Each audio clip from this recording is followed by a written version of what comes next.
Buon pomeriggio e ben ritrovati a questo nuovo appuntamento del ciclo di seminari online Riqualificare NZEB, questo tour virtuale che stiamo percorrendo da questa primavera, tranne una piccola pausa naturalmente estiva, nelle province italiane, alla ricerca e alla scoperta della buona progettazione e dei buoni case history di riqualificazione energetica. Riprendiamo dunque questa strada facendo, se volete, un salto geografico. Ci siamo lasciati con l'ultimo appuntamento a metà luglio a Verona, riprendiamo questo percorso dalla provincia di Bari, da Bari in pratica.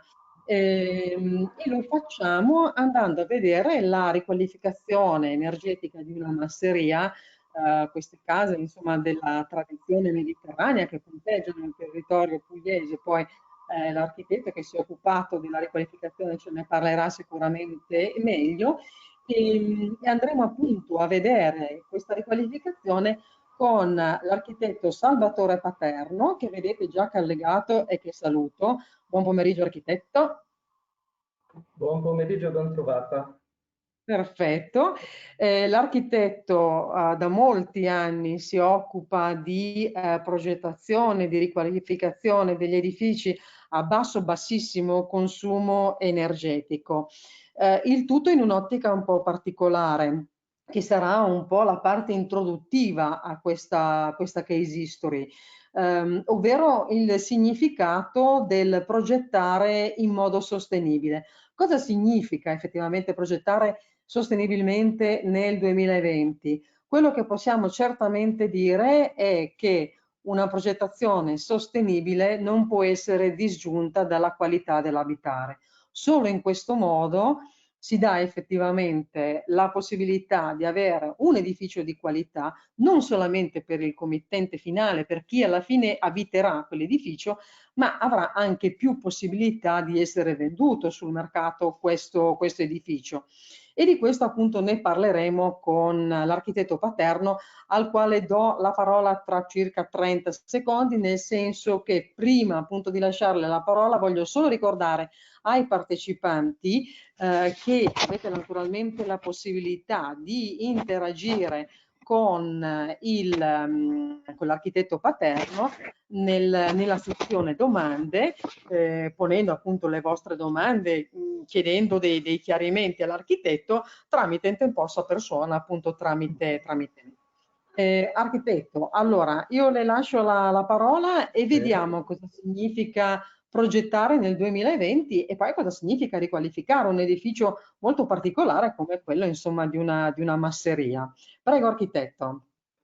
Va bene, grazie signora Lara.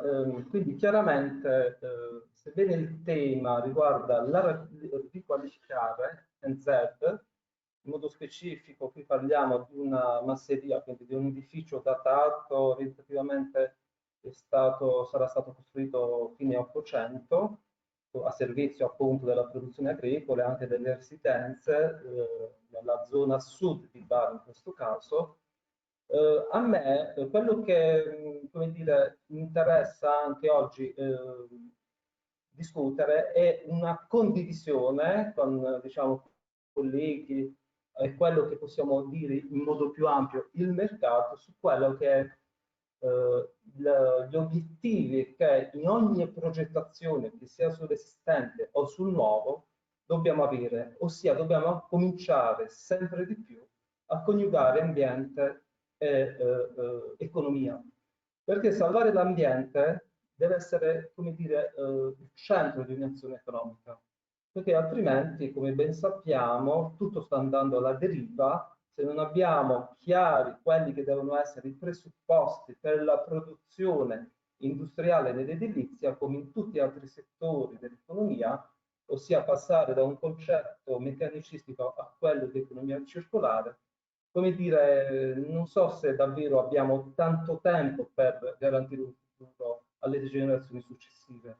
Per cui, come ben sappiamo, l'edilizia è uno dei soci, se si può dire così, dei maggiori produttori di CO2 a livello mondiale, ma allo stesso tempo anche il settore industriale dove maggiormente possiamo incidere e in modo anche più facile, proprio perché ne abbiamo ormai da anni il know-how, abbiamo le tecnologie e anche le possibilità che sempre di più stiamo avendo, basta vedere un po' quello che sta succedendo nell'ultimo periodo.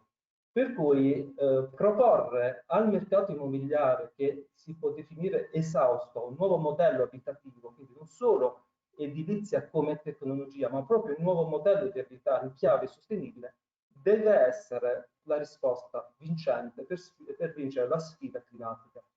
Proprio perché costruire edifici sostenibili ci consente di combattere il cambiamento climatico e allo stesso tempo di garantirci un futuro anche in chiave economica. Io opero da tanti anni, diciamo, soprattutto per quello che è i servizi dell'architettura bioclimatica ed efficientamento energetico, chiaramente collaboro per una formazione intrinseca con tanti altri colleghi con cui condividiamo questo percorso, in modo particolare anche l'architetto Antonio Stragapede, con il quale non solo ci occupiamo di progettazione sul territorio in modo specifico in Puglia, ma portiamo avanti anche quelle che sono le istanze ambientali legate all'edilizia. Lo scorso anno, che vedete un'immagine, abbiamo portato un format insieme a delle imprese del territorio che durante una fiera dell'edilizia nazionale che abbiamo chiamato la città sostenibile, con il sottotitolo Costruiamo insieme la città del futuro, coinvolgendo i principali attori del mercato, ossia i produttori, i costruttori. Perché questo? Perché sono loro che costruiscono e realizzano i pezzi di città attraverso gli edifici e le infrastrutture. Per cui coinvolgere la parte produttiva del sistema edilizio è fondamentale, quindi non lasciare solo a chi progetta e pensa l'edificio, ma anche a chi deve realizzarlo. Per cui questo cercare di far rete con i costruttori, che come ben sappiamo tendono ad essere estremamente individualisti, è stata una sfida che, come dire, al momento abbiamo vinto. Perché questo? Perché loro hanno visto in questa modalità progettuale innovativa dell'abitare una possibilità di sviluppo. Quindi condividendo uno stesso obiettivo, sebbene ognuno con le sue proprie peculiarità, consente a tutti loro anche di raggiungere nuovi target, proprio perché il settore dell'immobiliare e delle costruzioni, soprattutto in un momento come l'era Covid, si sta profondamente modificando. Già nella stessa impostazione, no, del pensare un edificio in funzione di quelli che sono i nuovi target, no? Le famiglie stanno cambiando radicalmente nel loro numero, nei loro spostamenti, nelle modalità abitative. Allo stesso tempo anche i modi di progettare e di costruire stanno cambiando. Questo sta avvenendo già da tantissimi anni, già dall'inizio degli anni 2000, quando si è iniziato questo percorso, dove le tecnologie costruttive si sono estremamente evolute a partire chiaramente dall'inizio, soprattutto in Alto Adige, per poi diffondersi in tutta l'Italia. Ormai tutte le tecnologie sono facilmente riscontrabili in ogni territorio, cosa che all'inizio avevamo difficoltà in alcune regioni che so, a trovare una serie di isolamenti oppure di sistemi costruttivi. Altro elemento che cambia è la motivazione all'acquisto, proprio perché No, la le famiglie... interrompo. Architetto, mi prego. senti? Allora, la interrompo solo un istante. Come le avevo un po' anticipato all'inizio, io le arresterei la condivisione della webcam, che così abbiamo un Sì, va pochino più... bene. Si sentono le parole un po', ogni tanto si perde un po' l'audio. Quindi io adesso le arresto la condivisione, Sì, per cui chi è a casa al momento non la vedrà, però la sentirà, sì, sì, insomma, va giusto per bene. avere La devo una ascoltare, sì. migliore qualità. Allora, io Sì, sì, l'arresto, ok? Va bene, eccoci sì, qua. va bene, va bene. Perfetto, vado pure avanti, grazie.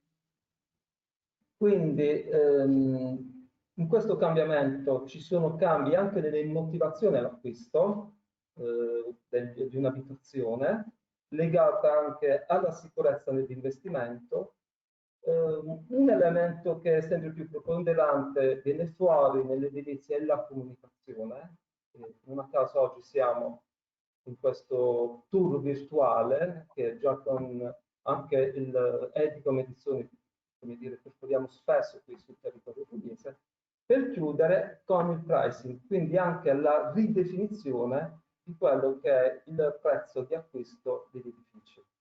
Perché andare avanti in questa condivisione di vision del mondo delle costruzioni? Come vediamo in queste immagini, durante questo evento fieristico, quindi tutto il settore, tutta la filiera quasi dell'edilizia è stata coinvolta, quindi i progettisti, i costruttori, il pubblico, acquirenti, testimonianze, quindi tutti, nessuno è stato estromesso, come dire, da questo mondo che effettivamente coinvolge tutti.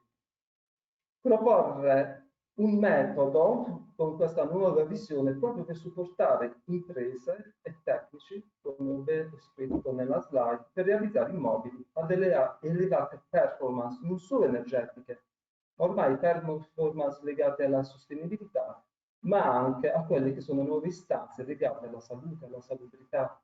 Per cui l'innovazione in edilizia possiamo dire che è appena all'inizio quasi, nonostante la parte energetica possiamo ritenere ormai acquisita da parte soprattutto dei tecnici, affinché queste performance possano essere recepite dal mercato, perché qui c'è un grande gap che poi vedremo, in quanto il mercato non ha ancora nella fase del punto di compraventa recepito queste istanze.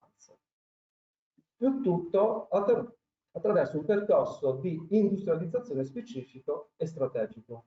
Come possiamo fare questo? Configurando l'edificio come prodotto. Quindi noi abbiamo immaginato di pensare ogni edificio, sia nuovo che esistente, come un prodotto, in analogia a quello che è l'industria. Perché l'industria di altri prodotti, dall'automobile o qualsiasi prodotto di consumo, ha dei processi ben definiti, contrariamente all'edilizia che adesso si avvia anche in un concetto di industrializzazione attraverso per esempio il BIM, ma allo stesso tempo è profondamente artigianale nelle sue modalità. Quindi pensando l'edificio come un prodotto, il prodotto a livello industriale viene prima di tutto concepito attraverso dandosi un obiettivo. Questo obiettivo deve essere unico. Si stabilisce un tempo, quindi sono proprio gli elementi del project management che cerchiamo di applicare, che deve essere determinato, perché spesso in edilizia, soprattutto nella realizzazione di edifici privati, io parlo del nostro territorio, si sa quando si inizia e non si sa quando si finisce a volte. Le risorse, anche queste, devono essere definite, il team progettuale e il team di produzione, e per finire un elemento che spesso manca nell'edilizia, il controllo, perché il controllo in tutte le fasi industriali dei processi di produzione garantisce la qualità. Questa modalità dell'abitare sostenibile in realtà si configura come energia e comfort, questi sono come dire i prodotti che questi processi ci devono dare, un basso impatto ambientale per passare alla salubrità e chiudere con tecnologia e i concetti di smart building. Quindi vediamo che si configura un nuovo business model. In queste due immagini vediamo come si passa realmente da un tipo di produzione ad un'altra. Se vogliamo, dalla produzione fossile, qui vediamo una barca spinta a motore, a quelli che sono i nuovi concetti dell'abitare o del produrre sostenibile. Quindi una barca si può muovere producendo CO2, distruggendo attraverso la produzione di questo benedetto petrolio, e l'abbiamo visto con le Mauritius, anche cosa consegue, oppure si può muovere attraverso quello che è energia rinnovabile data dal sole, dal vento e da tutto quello che la natura ci offre, ma soprattutto attraverso ormai quello che il know-how ci offre, attraverso la fisica applicata all'architettura. Per cui un nuovo business model dell'edilizia che è fattibile attraverso ormai tutti quelli che sono i concetti dell'edilizia in chiave passiva, noi li possiamo raggiungere attraverso degli obiettivi di progetto che devono puntare a clima e benessere, quindi clima e benessere dell'uomo ormai sono imprescindibili, si deve lavorare sotto tutti gli aspetti per raggiungere questi due elementi e farli rispettare. Gli obblighi normativi devono essere e sono sempre presenti, quindi li dobbiamo considerare in ogni fase. Altro elemento importante che portiamo avanti è un'analisi energetica e bioclimatica, che significa e che implicano delle strategie poi anche di progettazione e di scelte. Dalle strategie arriviamo a uno sviluppo del progetto che significa garantire prestazioni, come abbiamo detto, prestazioni che devono essere sviluppate da delle tecnologie chiaramente idonee al progetto impresa, quindi non dobbiamo mai imporre una tecnologia specifica a un progetto o un'impresa, ma dobbiamo adattare quelle che sono le condizioni locali, chiaramente passando per un controllo di posa in opera per garantire qualità che viene suffragata da quelle che sono le misurazioni e test, questo per garantire i risultati. Il tutto deve essere comunicato attraverso quelle che sono le azioni di marketing per arrivare a un approccio al mercato, e quindi può essere la compravendita oppure alla presentazione di un prodotto edilizio sul mercato. Quindi in questo ho cercato, come dire, di riassumere quelli che sono i tasti principali per un'idea di industrializzazione del sistema edilizio adattandolo a quelli che possono essere i territori. Sì. Per quanto riguarda quindi le voci, strategie, progetti energetici che involgono impianti rinnovabili, queste passano per delle analisi bioclimatiche, per delle analisi energetiche, che nello specifico poi individuiamo anche attraverso quelle che sono le normative che in questo caso vediamo che sono l'equazione riportate nella UNITS 11300 parte prima, ossia il fabbisogno di energia per riscaldamento e raffrescamento, un'equazione che io ritengo rappresenti tutto e per tutto un edificio, che a sua volta si sviluppa e si declina in una serie di sottoelementi, a partire dal clima, a partire da quello che è l'elemento involucro, che deve essere analizzato nella sua parte di isolamento, di tenuta all'aria, protezione di ponti termici, componenti trasparenti, per arrivare a quella che poi la parte impiantistica è l'energia primaria nel suo insieme. Tutto questo riassunto poi con una serie di immagini che vanno dal concept a quella che è la realizzazione da portare in campo. Altro ingrediente è la gestione delle tecnologie, quindi siamo di fronte sempre più a nuovi materiali, tecnologie costruttive, materiali che vediamo in questa immagine, si parte da materiali di origine naturale, sistemi costruttivi in muratura o sistemi costruttivi a secco, come anche a sistemi di isolamento naturale o di origine sintetica, e così via. Chiaramente non privilegiando un sistema rispetto all'altro, ma cercando di individuare la tecnologia e la soluzione idonea alla problematica che possiamo individuare. Chiaramente il controllo di posa, possiamo dire che non c'è qualità se non c'è controllo, e qui vediamo in queste immagini edifici che sebbene siano isolati, però è facile capire quali possono essere le problematiche che senza un controllo come c'è stato avrebbero avuto, no? Vediamo che sono un sistema a cappotto posato a ponti, significa aver isolato poco e male, nonostante 10-12 cm di cappotto, oppure vediamo un'altra immagine dove si vedono una arlecchinata, direi, di sistemi isolanti. Quindi, oppure altri nodi costruttivi posati malamente. Questo significa che se non c'è un controllo nelle fasi costruttive, possiamo avere dei risultati performanti sulla carta, ma non poi nella realtà fisica del funzionamento energetico. Per cui gli obiettivi prestazionali del prodotto devono essere controllati durante la fase di produzione. Quello che in analogia con l'industria abbiamo cercato di riportare. Il tutto poi deve essere confermato da delle misurazioni. per cui misurazione e verifica delle prestazioni del prodotto immobiliare, e noi spesso lo facciamo anche insieme con studenti del Politecnico dell'Università di Bari, e in modo particolare del Dipartimento di Fisica Tecnica, o misurando in cantiere. In questo caso vediamo misurazioni della qualità acustica dell'edificio o anche tenuta all'aria attraverso il blower test. Per portare avanti un concetto, un prodotto industriale, chiaramente, dopo che nella sua filiera il prodotto è arrivato a un certo punto, è pronto per essere immesso sul mercato, bisogna comunicarne il valore. Valore che non sempre in edilizia viene percepito. Sebbene abbiamo avuto vari orientamenti. All'inizio si poteva, ed è stato individuato un'idea di orientamento al prodotto, quando qualsiasi immobile si vendeva, bastava aprire un cantiere e il prodotto si vendeva.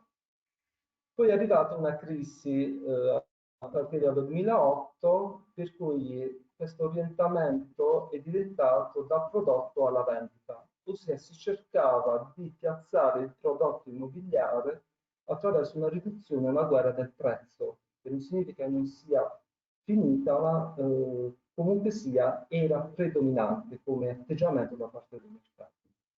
Quella che è l'idea di innovazione, in questo caso di comunicazione e di marketing, è quello di definire un orientamento al mercato, ossia ascoltare il mercato, in quanto il mercato è quello che decide il successo di un'operazione di mercato, che allo stesso tempo può essere creato, si può controllare, si può subire, può essere o si può influenzare, ma non può essere ignorato. Il mercato chiaramente decide tutto, in modo particolare anche negli scambi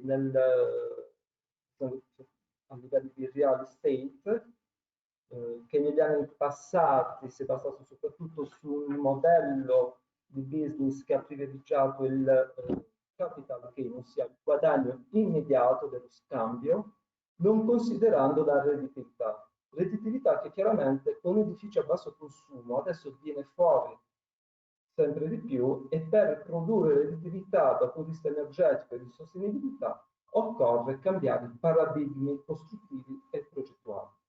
Proprio perché prima tutto si concentrava su dei trading veloci di asset immobiliari e quindi a discapito della qualità immobiliare.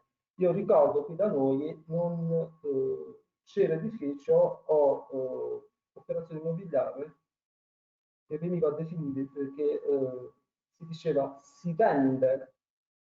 Quindi che cosa significa? Bastava mettere un cartello, aprire una recinzione di cantiere e la domanda era, o la risposta era si vende. Cioè il prodotto si vendeva da solo, senza considerare nessun criterio di qualità o di conoscenza dello stesso.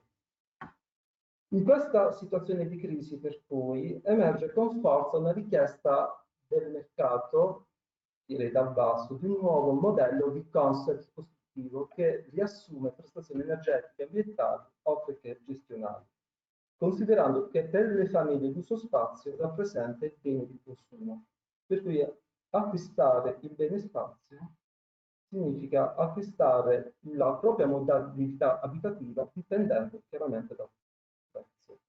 Solo che in questo caso se variamo le varie fasce di mercato, queste a partire dal prodotto, promozione del prezzo e vendita, vanno a riconfigurarsi l'edificio come prodotto.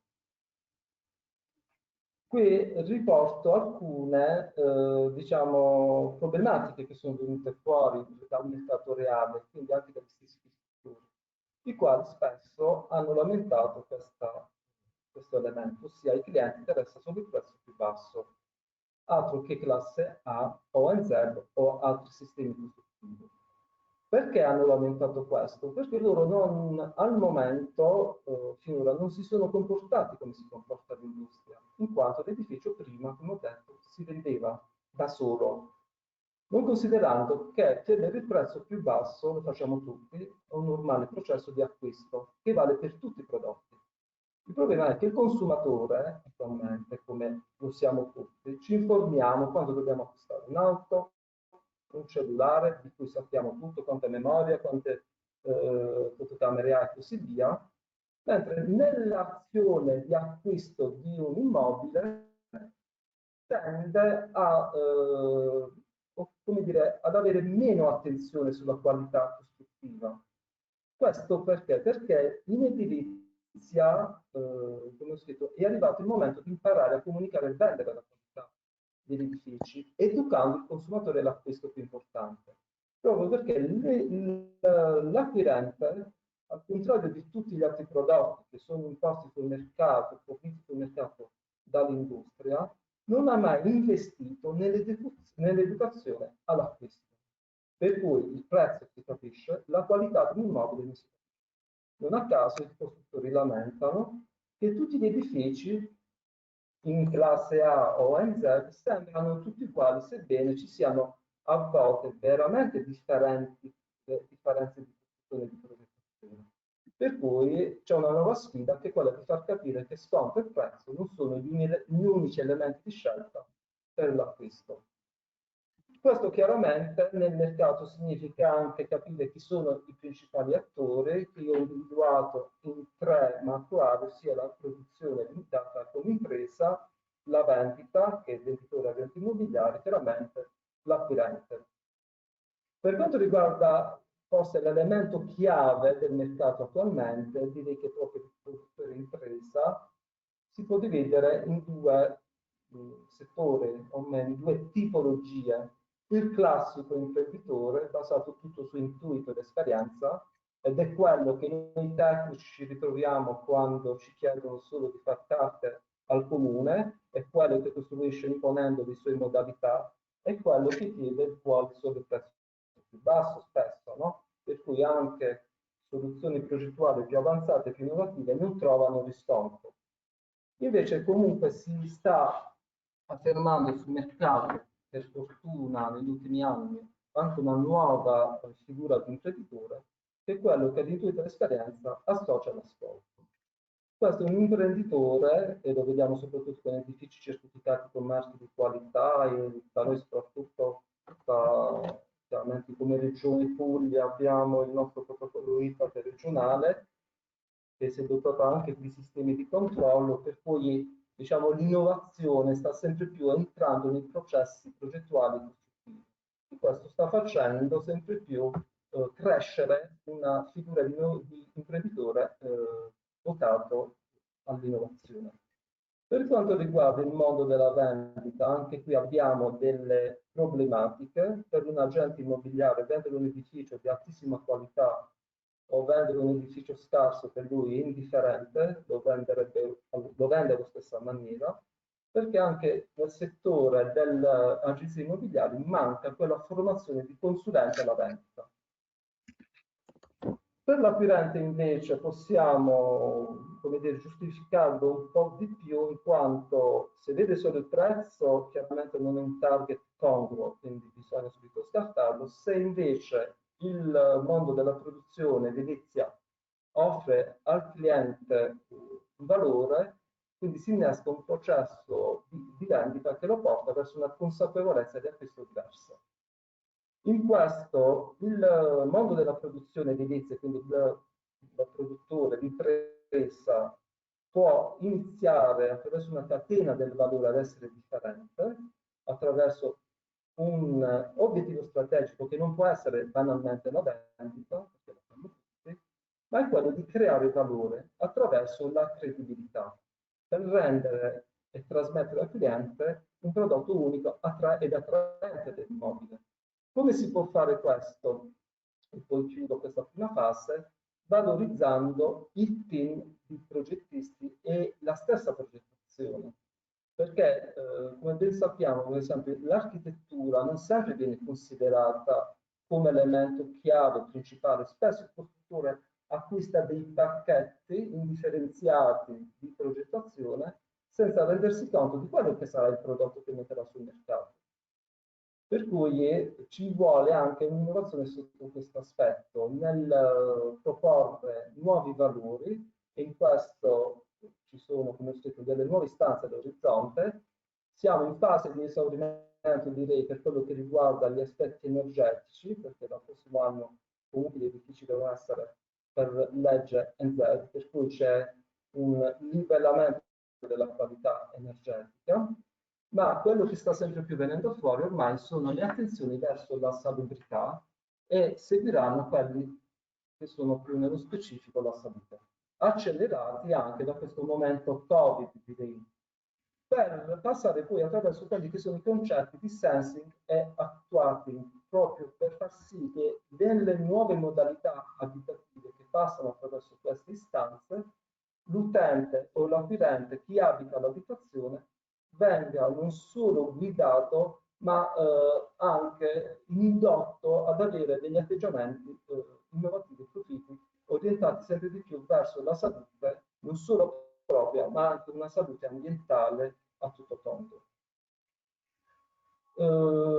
Faccio vedere anche delle esperienze qui sul territorio pugliese, quelle più al momento, sebbene sono edifici datati appunto di green building, iniziando proprio con un edificio anche pubblicato da Edicom su A0, dove vediamo un edificio misto, una parte in legno, una parte di muratura con calcarenite locale, edifici anche certificati, non solo anche con sistemi volontari. In questo caso abbiamo dei paramenti verticali in legno, dotato di ventilazione meccanica, pompa di calore e produzione da solare. Chiaramente è un edificio che si configura in clima mediterraneo, sono stati fatti, come dicevo prima, per la mia formazione, molte valutazioni bioclimatiche, perché in clima caldo come il nostro è fondamentale, prima di isolare, valutare sempre come l'edificio risponda a quelle che sono le condizioni climatiche, soprattutto il clima estivo, in condizione estiva. Un altro edificio in fase di costruzione a Bari, in questo caso abbiamo dei paramenti verticali con cappotto, sarà dotato di ventilazione meccanica, pompa di calore con geotermia verticale, veramente produzione da rinnovabile con fotovoltaico e solare termico.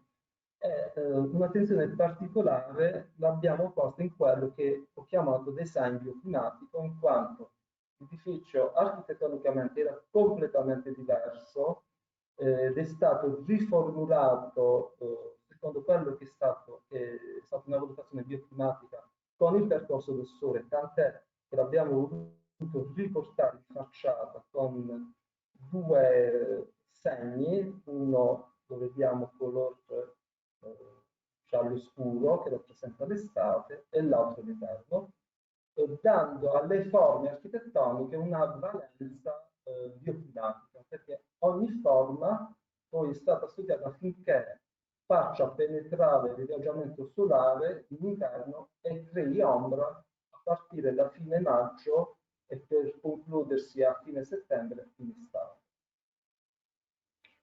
Questo invece è un edificio in Sicilia, sebbene sia estremamente vetrato, ma allo stesso tempo attraverso delle schermature mobili è stata chiusa la facciata vetrata proprio per evitare il surriscaldamento nel momento del tramonto.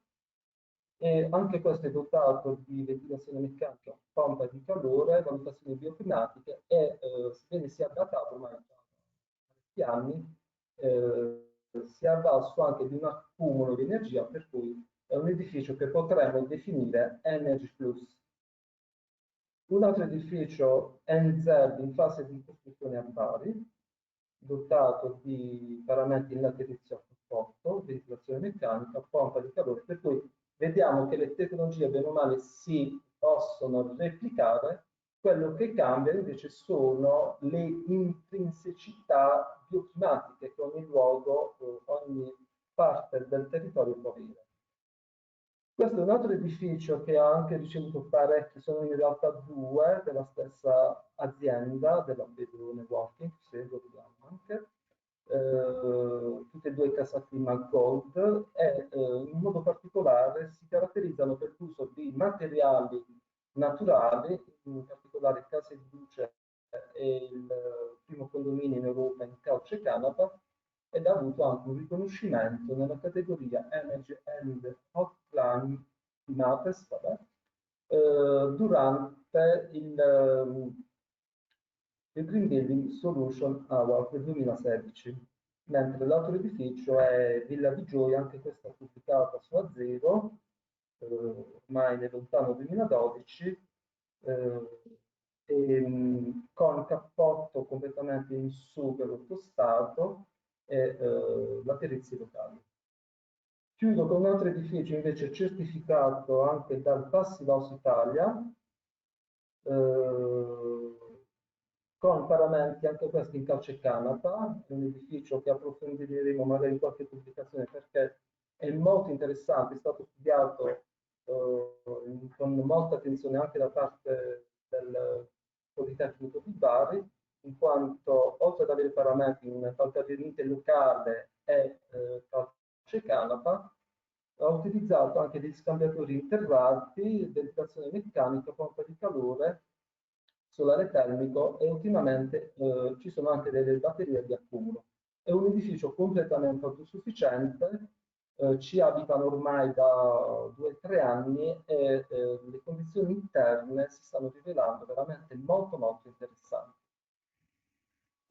Anche la tecnologia in legno è possibile da noi, chiaramente se valutata e calcolata in modo opportuno. Questo è il nostro edificio monofamiliare, sicuramente in legno, con integrazione meccanica, un edificio comunque datato anche questo, è certificato Cassa Clima Gold e si trova a Ruvo di Puglia, sulla fascia murgiana della Puglia. E finalmente arriviamo... La interrompo un istante per una questione tecnica fondamentalmente. Siccome l'audio va e viene, a volte non è molto chiaro, chiedo anche ai partecipanti un istante un attimo di pazienza. Può provare ad utilizzare l'audio del computer e non le cuffie? Va bene, ci provo. Provi un attimo, che riusciamo a capire se effettivamente il disturbo che sentiamo noi sotto sia dovuto proprio alle cuffie anche. Senti, adesso va meglio? Va meglio sì, forse il problema di fondo erano le cuffie, sa?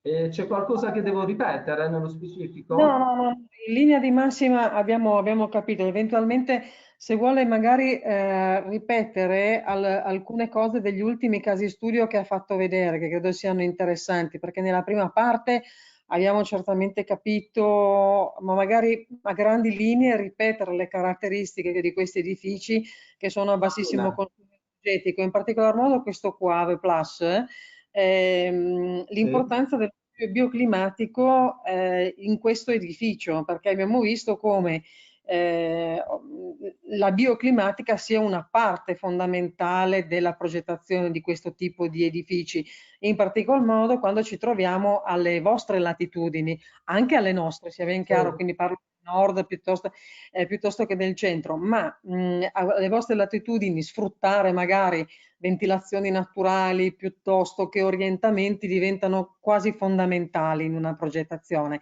Per cui se magari ripete un attimo, perché adesso io la sento decisamente molto meglio rispetto che con le cuffie. Prego, architetto, mi scusi, ma veramente l'ultima Scusate, parte si capiva molto molto poco.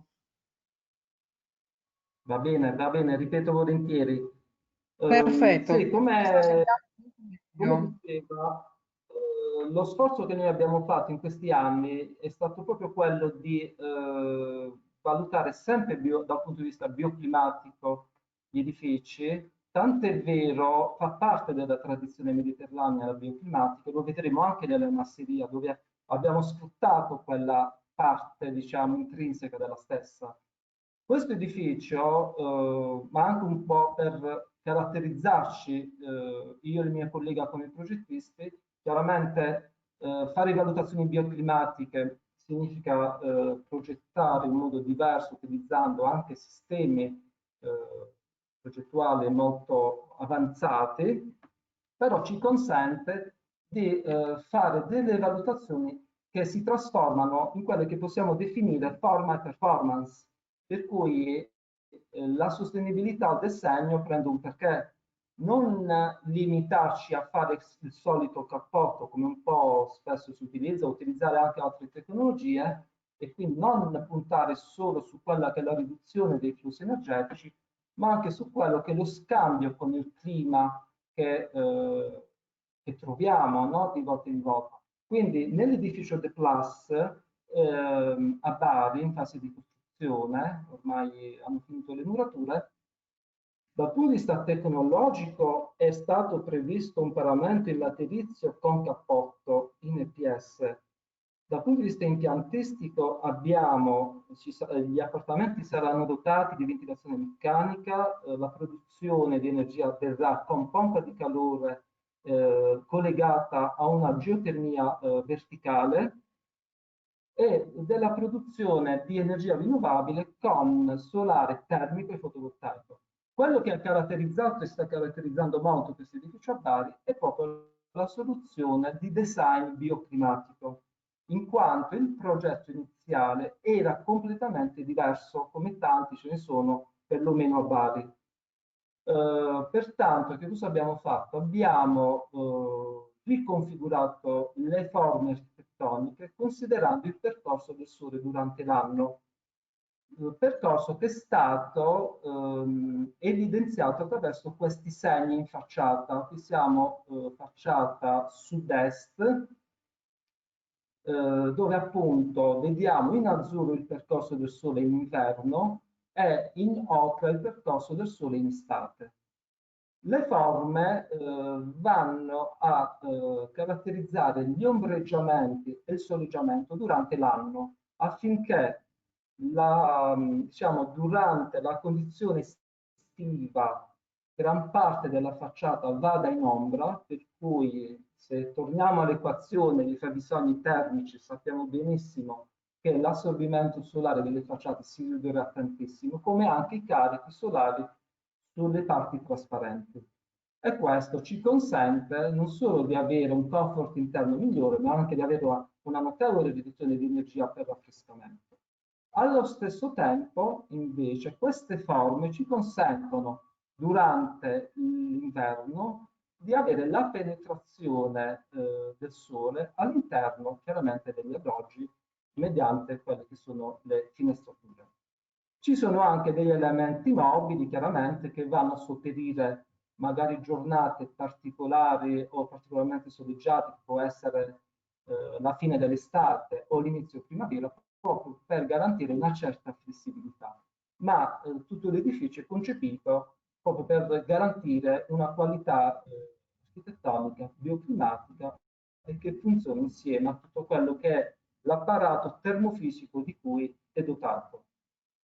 Quest'altro edificio monofamiliare si trova invece in Sicilia, lo abbiamo realizzato comunque alcuni anni fa, è autosufficiente, lo possiamo definire Energy Plus, perché si produce tutta l'energia di cui ha bisogno attraverso non solo il fotovoltaico e l'efficientamento energetico di cui è dotato, ma appunto di batterie di accumulo, per cui è stato anche calcolato, diciamo, la parte di assorbimento ulteriore che altri servizi energetici dovevano dare all'edificio, per cui diciamo, il comitato ha fatto queste scelte dotandolo di un accumulo. Anche qui chiaramente abbiamo sempre delle valutazioni bioclimatiche.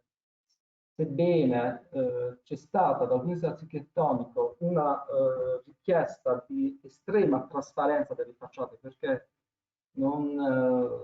purtroppo non ho messo le altre foto, ma l'affaccio di questo edificio sul golfo della zona appunto, di Alcamo è spettacolare, per cui c'è un paesaggio meraviglioso e quindi si è poi racchiuso l'edificio attraverso delle scremature mobili sostanzialmente, che devo dire funzionano molto bene.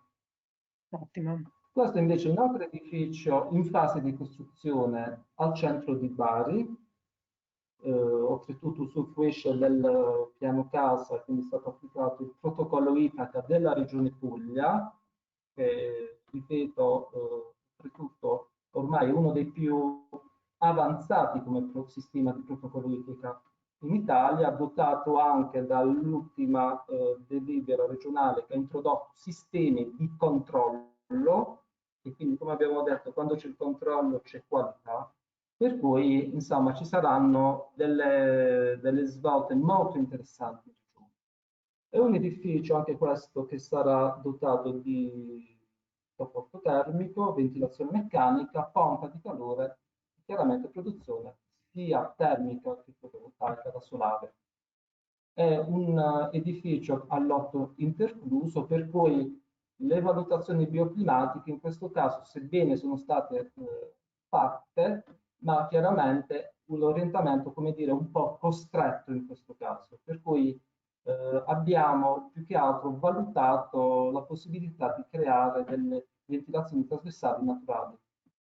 Un altro edificio anche molto famoso, quindi lo ripeto, è Case di Luce, ha avuto tanti riconoscimenti a livello nazionale e internazionale, in quanto un edificio non solo a base di certificazione anche di Casa Clima, abbiamo vinto per entrambi questi edifici anche con Casa di il Cubo d'Oro, ma soprattutto ha vinto questo premio Green Building Solution Award per la categoria appunto il clima caldo. È stato trovato interessante per l'uso dei materiali naturali, in particolare di calcecanapa e calcarenite pugliese. Quindi si comporta molto bene proprio in caso di surriscaldamento estivo, in quanto riesce ad avere una inerzia molto interessante. Chiaramente anche un edificio studiato dal punto di vista bioclimatico con molta attenzione, anche qui creando le ombre durante la stagione estiva e creando gli apporti durante la stagione invernale. Un altro edificio oggetto di attenzione è questa villa unifamiliare di Mesanni, in provincia di Brindisi, anche questa costruita in calcarenite locale più calcecanapa, ha degli scambiatori geotermici collegati a una pompa di calore, i servizi di riscaldamento e raffrescamento, perché ci vivono ormai da qualche anno con i tempi, non si sono quasi mai attivati. Il clima interno ci raccontano che è veramente meraviglioso, considerando che la calcecanapa riesce a regolare anche dal punto di vista igroscopico l'ambiente. Oltretutto è un edificio anche certificato non solo con protocollo Itaca, ma anche dal Passivaus Italia, appunto l'istituto italiano, non è quello tedesco. Un altro edificio invece con tecnologia in legno, anche questo certificato Casa Clima Gold, chiaramente sistema CrossLAN, convoy MC, pompa di calore, fotovoltaico solare termico. E ultimamente è stato anche installato un fotovoltaico, per cui diventano quasi tutti autosufficienti, proprio perché la conservazione dell'energia su cui si è puntata è molto spinta e praticamente l'energia serve quasi solo per garantire il ricambio dell'aria attraverso la ventilazione meccanica. Ottimo. Questo invece è il tema. Si sente? Vorrei un Sì, sì, si ulteriore... sente, architetto. Sì, sì. ok. Adesso entriamo al Questo merito di invece questo progetto che è molto interessante. sì, dopo chiaramente tutto questo voler condividere, come dire, la nostra e la mia visione con i colleghi, con chi ci Certo. segue, siamo arrivati alla masseria che in provincia di Bari, quindi una masseria, come avevo anticipato, ottocentesca, come ce ne sono tante sul nostro territorio, a circa 500 metri dal mare. È un progetto dell'architetto Francesco Mastrorosa, per quanto mi riguarda io e l'architetto Stragapeta abbiamo dato supporto per la parte energetica, diciamo bioclimatica, per l'intervento, qui vedete la planimetria, quindi la masseria, poi è stata creata una piscina pilone, per andare un po' alla tradizione, e c'è un intorno coltivato con uliveti e ortaggi. Come si compone? C'è un piano terra chiaramente con sistemi costruttivi tipici della nostra zona, con l'utilizzo di calcarenite, una specie localmente detto anche tufo, ma non è quello romano, è un materiale di origine sedimentare, quindi non pietroplastico, formato da una serie di stanzoni, quindi un androne centrale, attorno al quale poi abbiamo gli ambienti che una volta erano di servizio, i classici magazzini per contenere grano oppure le produzioni di olive che questa zona in modo particolare avevano e hanno. A fianco c'era anche una recinzione dove c'era, credo che ci sia ancora, degli alberi di arance. Questo è il piano primo, quindi si sale, c'è solo una parte, ci sono dei terrazzi, con altre due sostanzialmente grandi stanze che erano quelle padronali, e poi vediamo anche il progetto, più che il progetto, la parte della copertura dove inizialmente si era indicato un impianto fotovoltaico solare termico. Al momento i pannelli solari termici sono stati installati, il fotovoltaico non ancora, per cui sebbene in stato indicato, nella realtà il fotovoltaico manca. Vediamo il prospetto verso sud e qui cominciamo a vedere un po' quella che è la tradizione bioclimatica del Mediterraneo. Poi vedremo anche le immagini. Quindi prospetto sud principale, il suo cancello d'ingresso principale, e vediamo le aperture, che sebbene è una costruzione massiccia, comunque ha delle aperture maggiori, più grandi, quindi c'è un rapporto fra bucature e pieni più elevato, proprio perché siamo verso sud. Al contrario, il prospetto nord è molto più chiuso, perché appunto l'orientamento è stato considerato dai costruttori dell'epoca. Quindi per loro era normale considerare sempre i venti prevalenti, perché qui abbiamo il maestrale che arriva da nord ed è un vento che sulle fasce adriatiche soffia abbastanza costantemente e che in certe stagioni non solo quindi porta dispersione da ventilazione, ma allo stesso tempo anche freddo.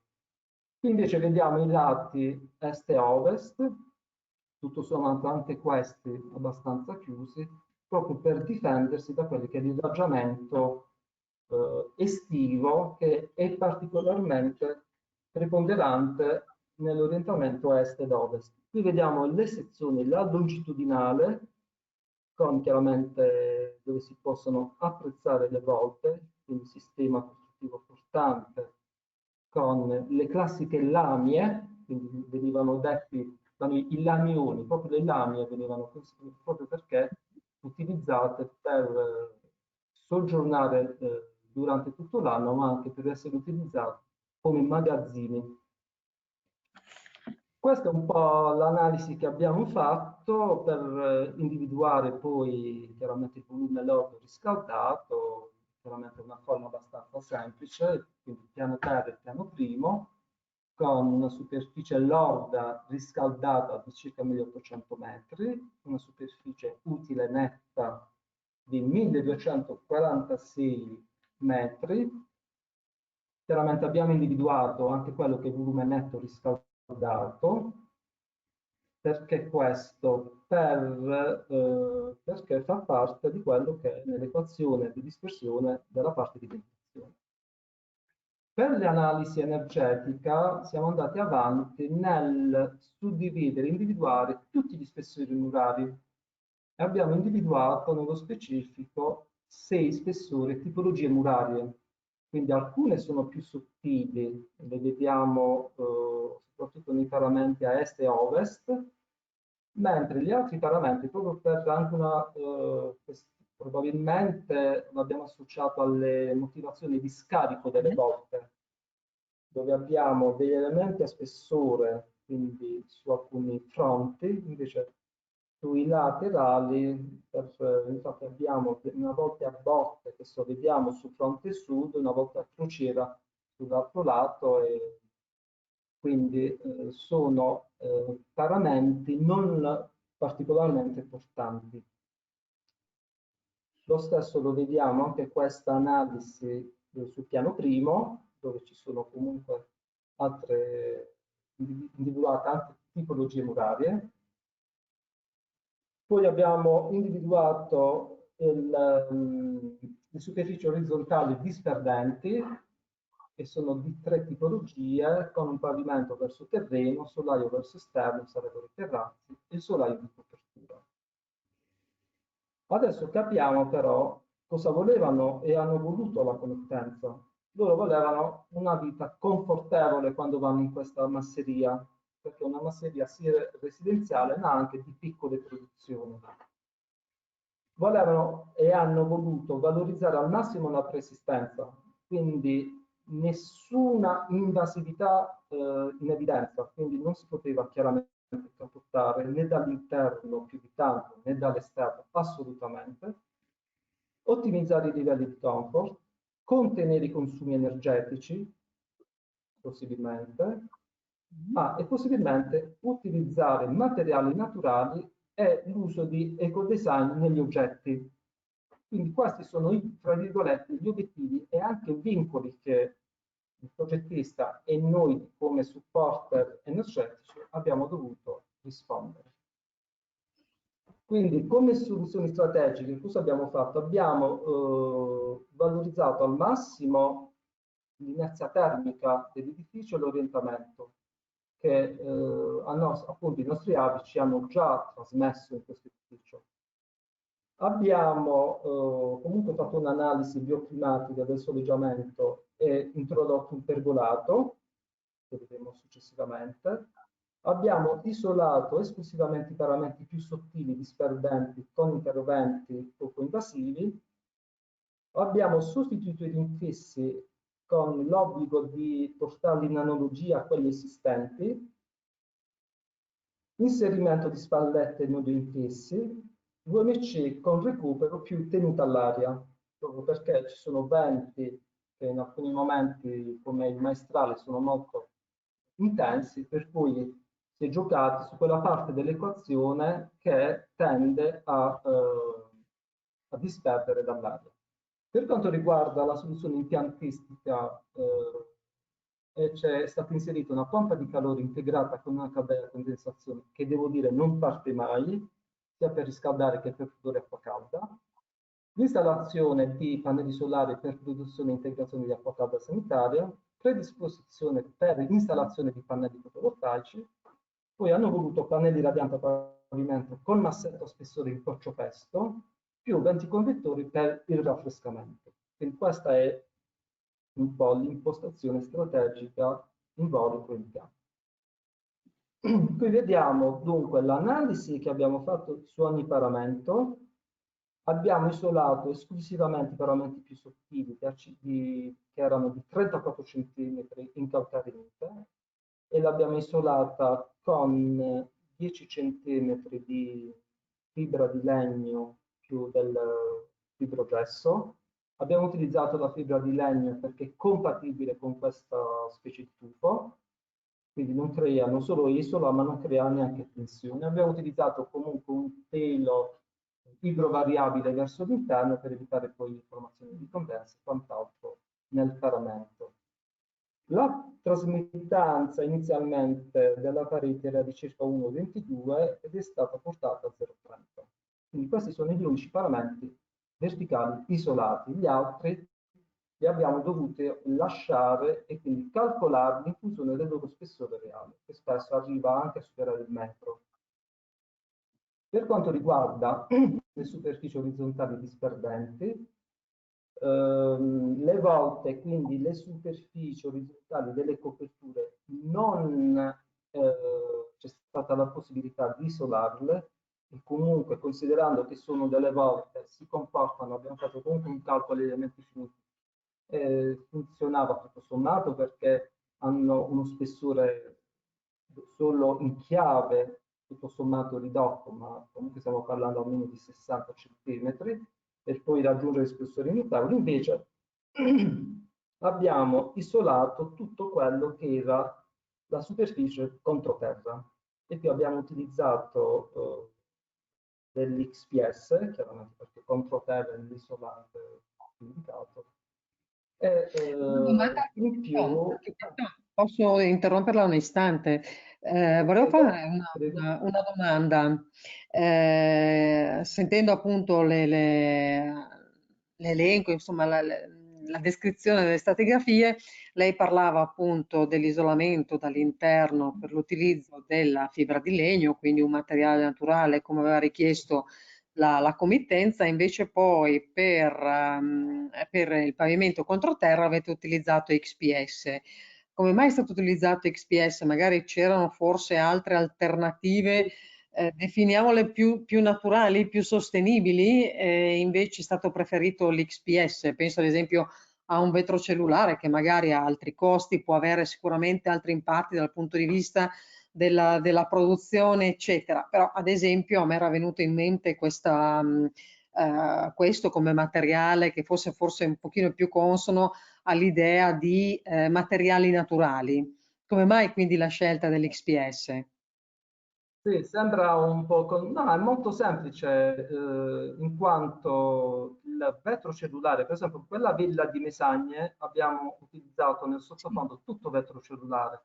Qui in questo caso dell'XPS, chiaramente connaturato una soluzione, in quanto l'XPS non teme eventualmente risalite di acqua, come non certo, teme neanche il vetro cellulare. Ma no, sostanzialmente un discorso solo di reperibilità facile sul territorio ok, e anche di costi, perché il vetro cellulare costa molto più dell'XPS, comunque si raggiungono tutto sommato gli stessi obiettivi. È chiaro che l'impronta, se vogliamo, ambientale è diversa, in quanto il vetro certo, cellulare spesso può essere derivato anche da vetro di riciclo, e questo è indubbio, no? sì, Però sì. tutto sommato gli obiettivi sono stati perseguiti allo stesso tempo. Ok, Invece, per quanto riguarda la fibra di legno, chiaramente era il materiale più adatto e devo dire che oltre, perché è chiaro si possono utilizzare anche altri sistemi, ma aggiungo che da uno studio dell'Università della Basilicata, non mi ricordo se ingegneria di Potenza oppure di Matera, architettura, è venuto fuori che utilizzando la fibra di legno da noi ci sono meno stati tensionali dal punto di vista proprio delle dilatazioni, dei movimenti. sì. Perché succede che isolando dall'interno il paramento assorbe molto calore Ah, ok. dall'esterno e questo Sì, sì, sì. può creare stati funzionali che la fibra di legno riesce a me lo dicevano, ma devo dire che anche in altri progetti che ho fatto l'ho constatato, riesce ad assorbire abbastanza bene, quindi si comporta, diciamo, ha un comportamento termico igroscopico ma anche meccanico con la pupella, si sposano molto bene, Ottimo, grazie. quindi questi sono i principali, sì. Qui vediamo un po' di, diciamo, di indici energetici. L'edificio è stato valutato, stiamo parlando di quindi 5 anni fa, con il Procassa Clima 2015, e quindi abbiamo fatto una valutazione dell'involucro anti-intervento e post-intervento.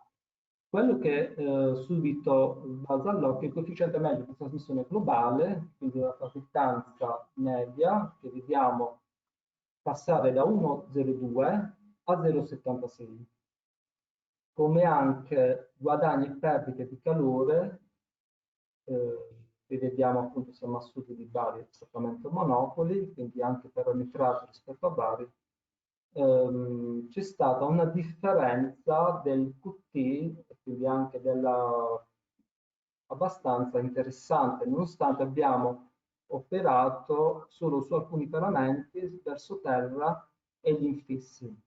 Mentre una notevole differenza l'ha fatta la tenuta all'aria e l'uso della ventilazione meccanica. in quanto ci è consentito attraverso il recupero di puntare molto sulla riduzione delle perdite da ventilazione, come dicevo. Per quanto riguarda il raffrescamento, anche questo si è ridotto considerando maggiormente gli ombreggiamenti che abbiamo considerato in fase progettuale e vediamo anche l'indice, il fabbisogno di energia termica di riscaldamento per quanto riguarda la potenza passare da 85 watt metro quadro a 59, quindi tutto sommato come una casa costruita normalmente, con ancora molti costruttori purtroppo, mentre per il fabbisogno di energia termica l'indice è passato da 131 a 86, quindi siamo quasi a metà.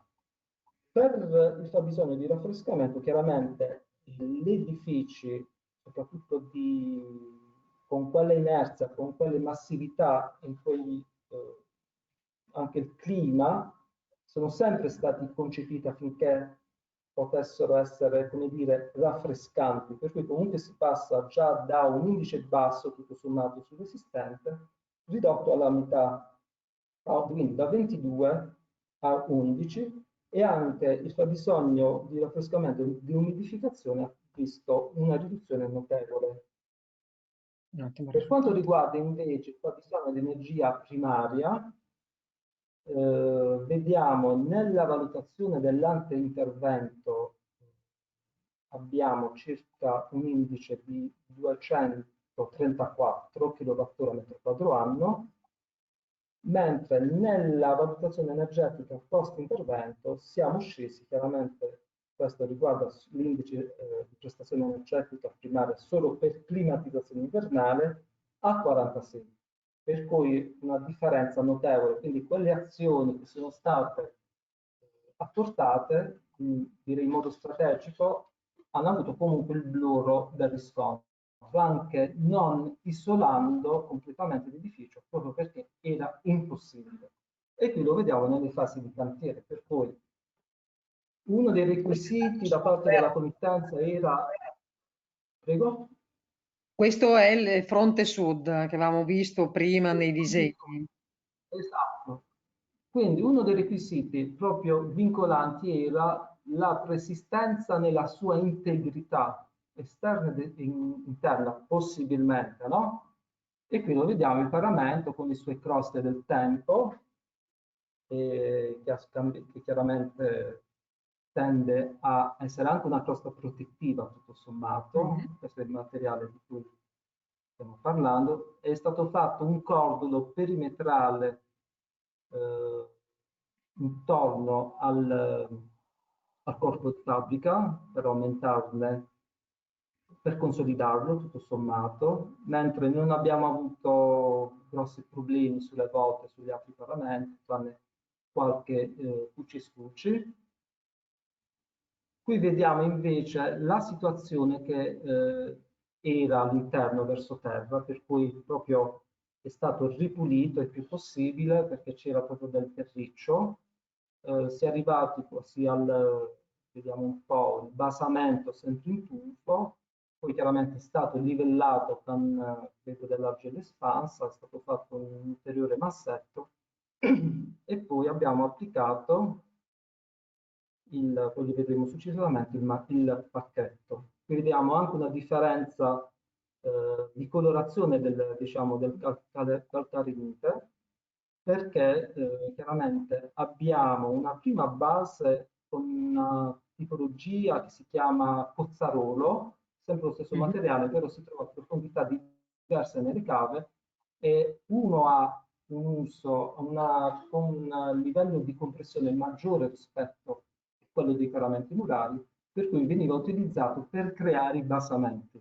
Mentre poi nell'elevato si utilizzava l'altra tipologia chiamata arrone, spesso, dipende poi dalle zone della foglia, che ha una minore resistenza a compressione, però è più leggero e quindi più idoneo alla costruzione di paramenti.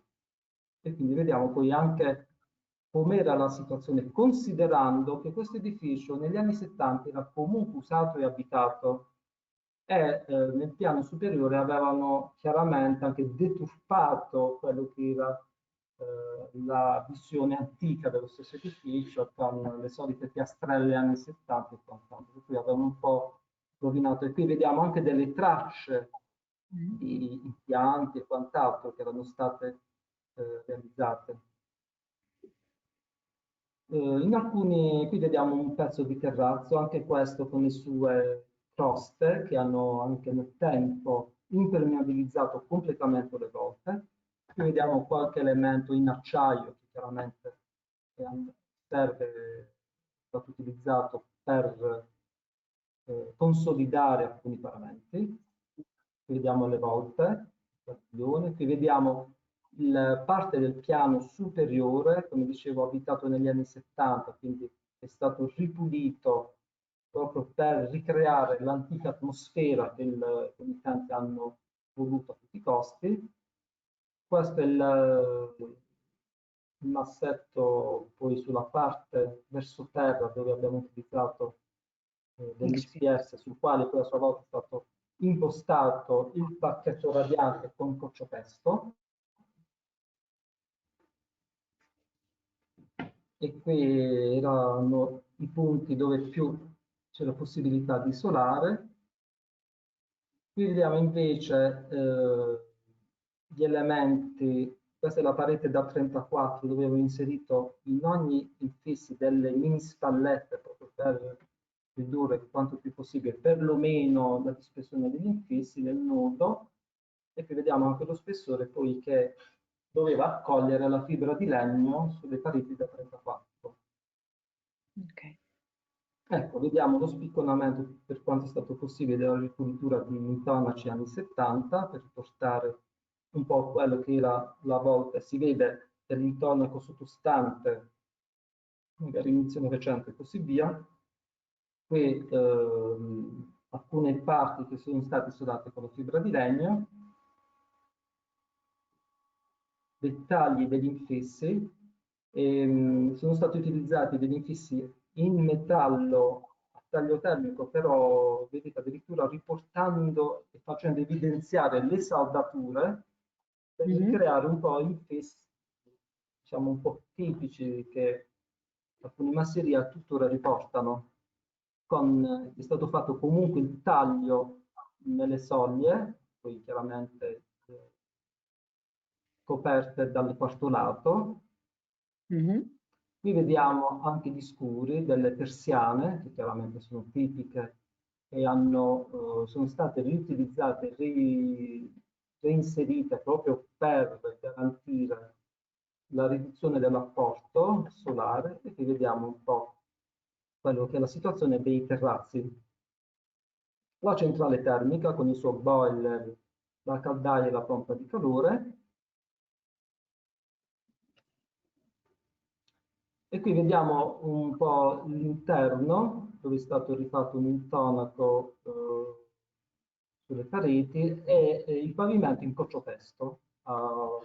Uno spessore rilevante, l'inserimento anche di un pancoil, chiaramente dotato anche di VMC tutto l'edificio, ed è una delle cose che viene più apprezzata dai committenti, perché gli consente loro la trovano veramente interessante. Qui vediamo ancora il terrazzo, e quindi potete ben capire l'impossibilità di isolare questi ambienti, soprattutto in base alle richieste, per non deturpare una soluzione del genere.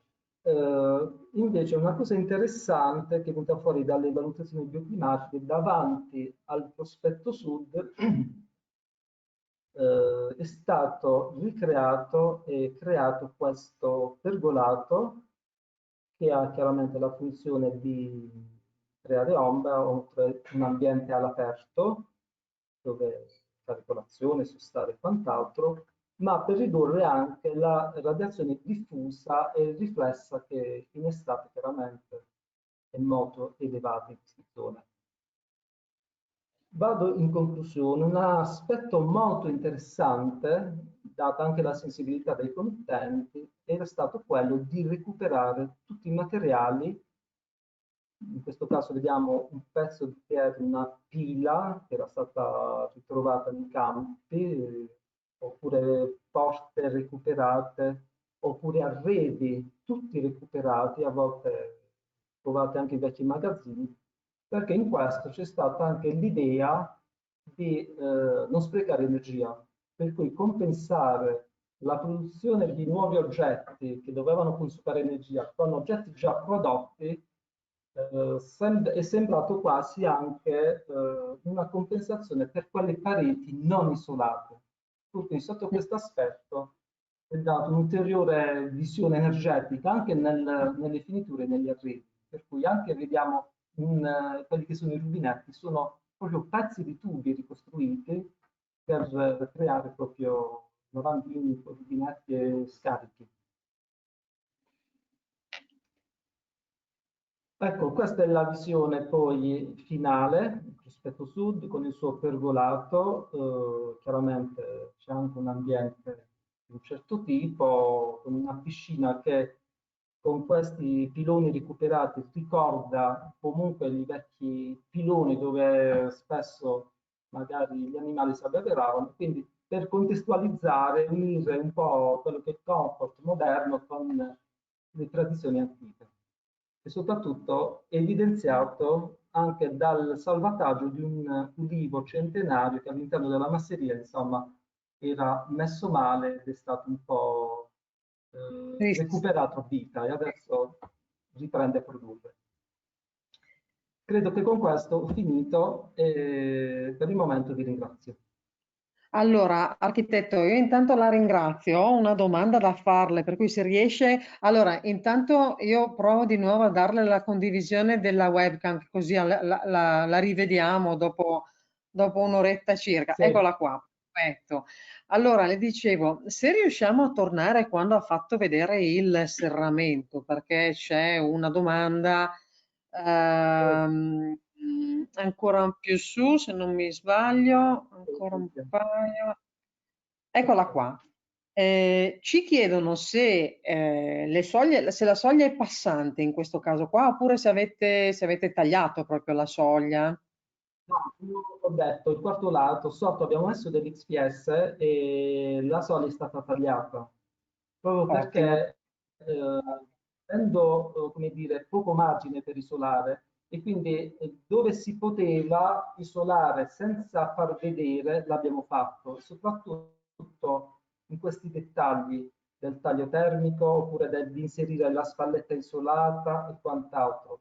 Non ci è stato consentito l'uso di infissi altamente performanti, sebbene siano a taglio termico, però essendo in metallo comunque hanno una trasmittanza di telaio sostenuta e l'abbiamo mediata comunque con dei vetri più performanti, ma l'obiettivo globale, come abbiamo, insomma, è stato ben evidente, non era tanto quello di spingere molto sulla riduzione, sebbene poi si è rivelata in funzione del clima tutto sommato vincente la scelta, ma quello di considerare gli aspetti inerziali e bioclimatici. Comunque Allora, questi le faccio dettagli ho cercato di fare la differenza, come dire, abbiamo graffiato il più possibile per efficientarlo. certo, allora c'era una domanda che volevo farle io, ma poi prego, architetto. No, c'era una No, domanda no, che volevo dica. farle, mi ha anticipato praticamente un suo collega. Le chiedo di tornare un pochino più in su, almeno che non debba aggiungere ancora qualcosa sulla questione degli infissi, dove si parlava dei nodi invece, dove c'erano le spallette, in pratica ancora una più su, dove si vede praticamente la spalletta. Ecco, allora, ehm, ci chiedono che tipologia di spalletta è, se è una spalletta isolata, eventualmente come è stata isolata.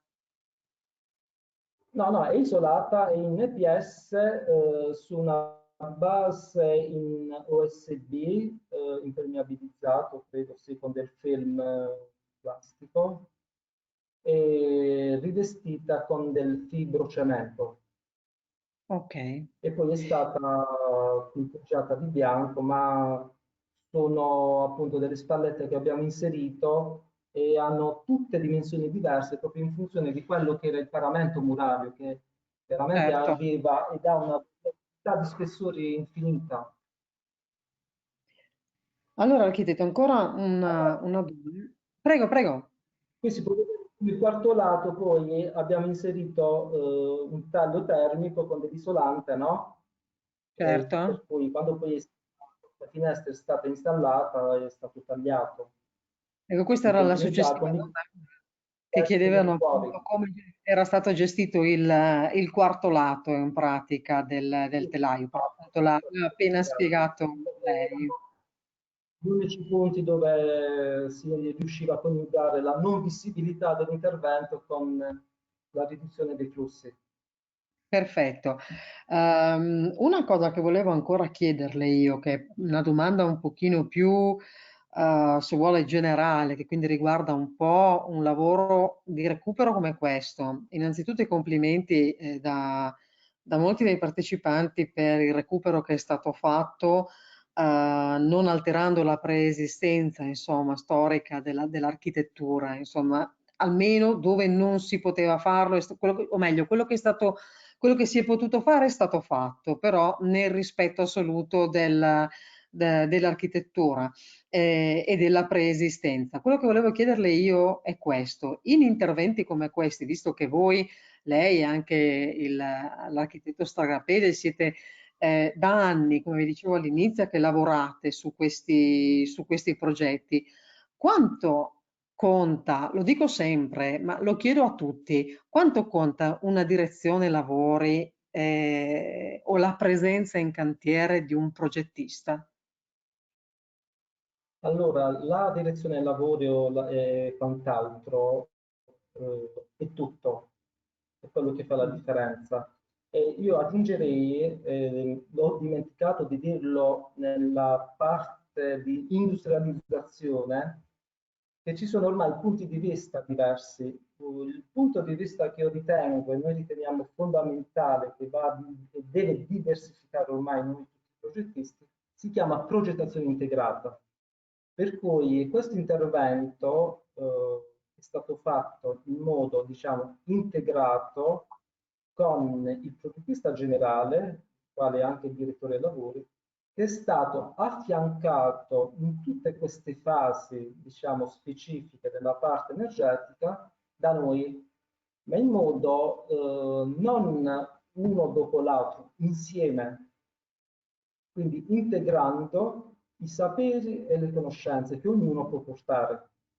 Per cui il risultato può venire fuori solo da questa condivisione e dalla presenza in cantiere, perché chiaramente la delicatezza poi dell'intervento, ma in generale sempre su ogni edificio, non può non passare attraverso queste attenzioni, attraverso questa collaborazione, aggiungerei, tra i progettisti. Ok, poi ancora un'altra cosa volevo chiederle. Voi in questo, lei prima ha parlato anche dell'importanza del controllo, quindi dei Sì, test, magari un blower sì, door test, eccetera. In questo sì. progetto voi avete fatto qualche controllo dopo aver chiuso il cantiere o durante il cantiere, oppure non era previsto? Allora, noi avevamo, se c'era la volontà di fare il Blavodor test, ma il committente non l'ha ritenuto, era Indispe- soddisfatto, non ha voluto andare oltre, sinceramente, Certo, anche perché committenti non italiani, internazionali, per cui, ho capito. come dire, non vedeva l'ora di godersi la masseria e Potersi quindi ci ha godere la casa, battuto. insomma.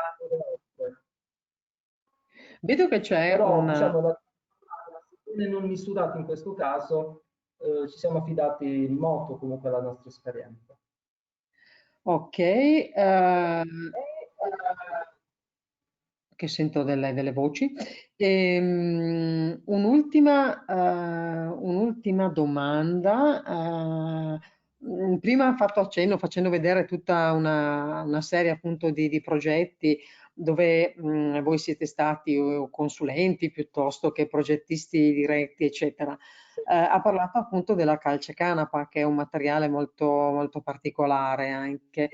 State facendo già Quindi, ancora qualcosa? Qualcuno ci chiede, eccetera? Oppure un'altra domanda è anche sì, se eventualmente, intanto facciamo questa, eventualmente perché è interessante questo materiale, insomma, in particolar modo vediamo l'utilizzo della calcecanapa in un edificio, cosa sono? 6 piani? 2, 4, 5, 6?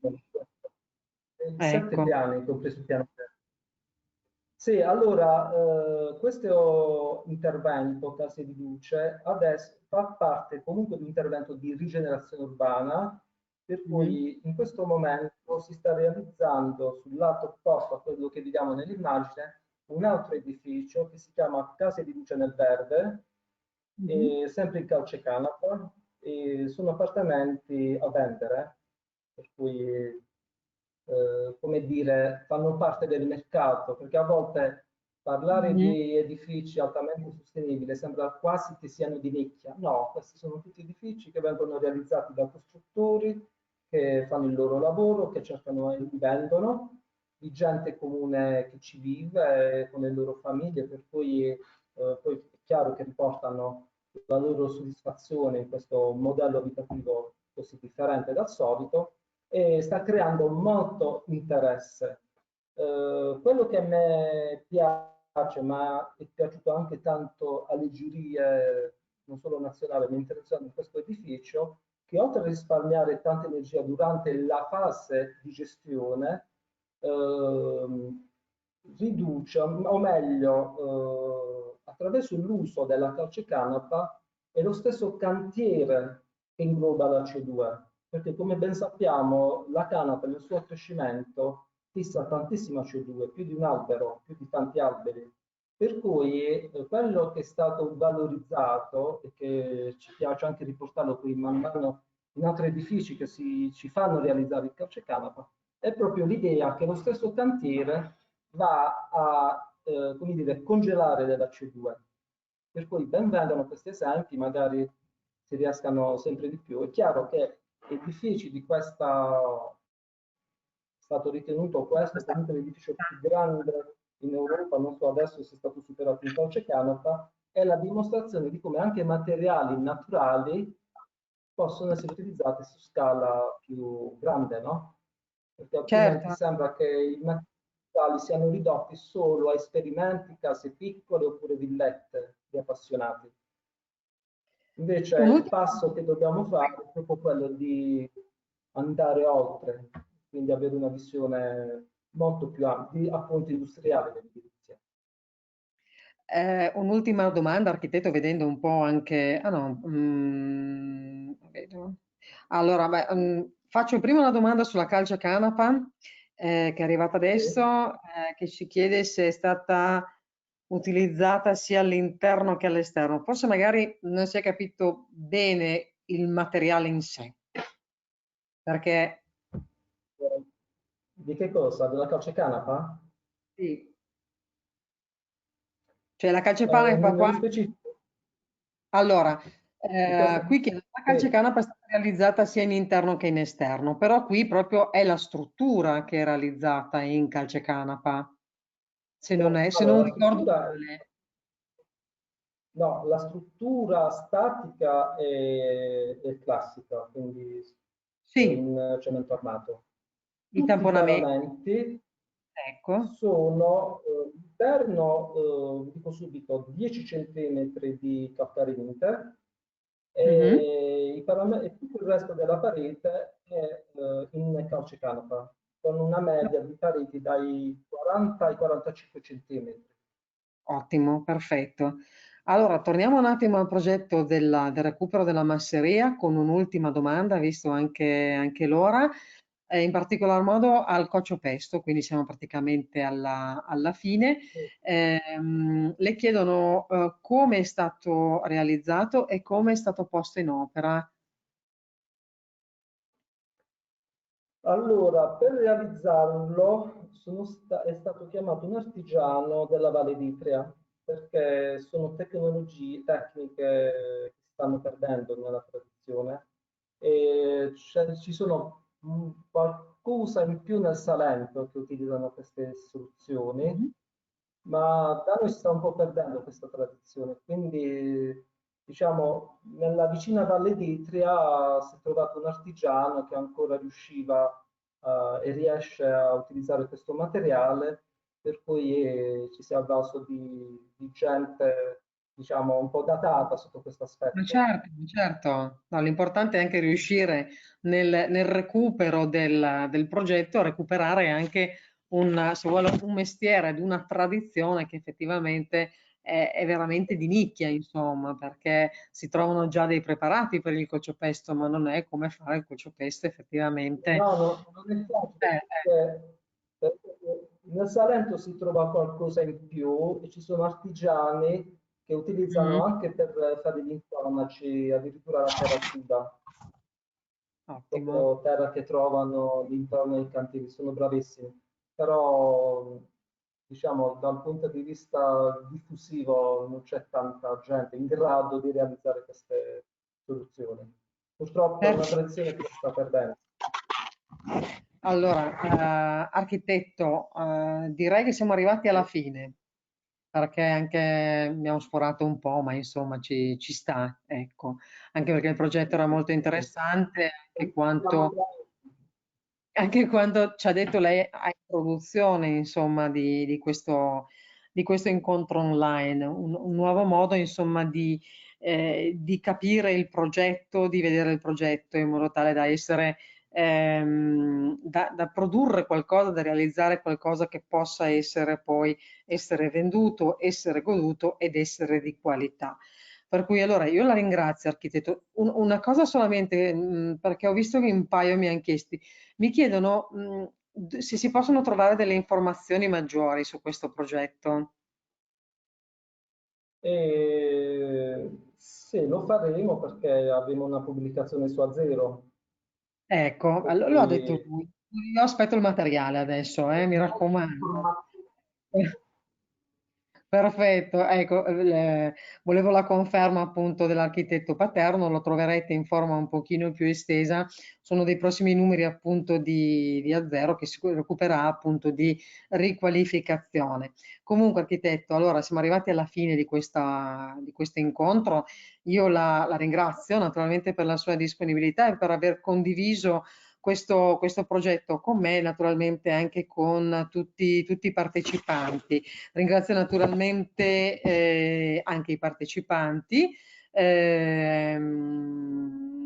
per per essere rimasti con noi fino ad adesso. Io approfitto dell'occasione per ricordarvi che la prossima settimana noi proseguiremo questo percorso, torniamo al nord, andiamo in provincia di Varese e forse anche a Brescia, se non mi ricordo male, con una serie di casi studio, andiamo a vedere soprattutto il cantiere di questi casi studio, di queste riqualificazioni e lo faremo con il geometra Fausto Ossola.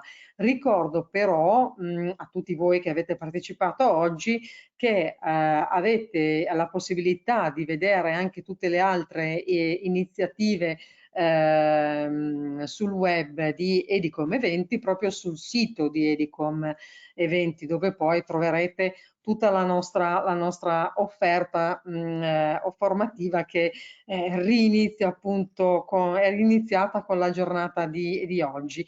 Ed inoltre vi ricordo che potete rivedere questa web conference sul nostro canale YouTube che è Edicom News, per cui eventualmente se avete dei passaggi che volete rivedere,